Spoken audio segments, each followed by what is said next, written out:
Welcome to my YouTube channel. So today I'm going to give some small videos regarding about how to fix a toolbar error in Visual Studio. There's the lot of developers will face that issue. So I'm going to, there are two methods you can do. So first one is you can reset window layout using this. So if does not work, you can do the views, go to the view section and select the toolbox one. So here's the display all the toolbox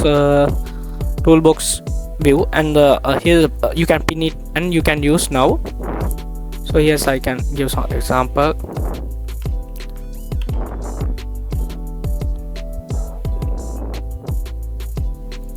So you can text box drag and drop, and you can develop your project. So thank you, that's all from this video.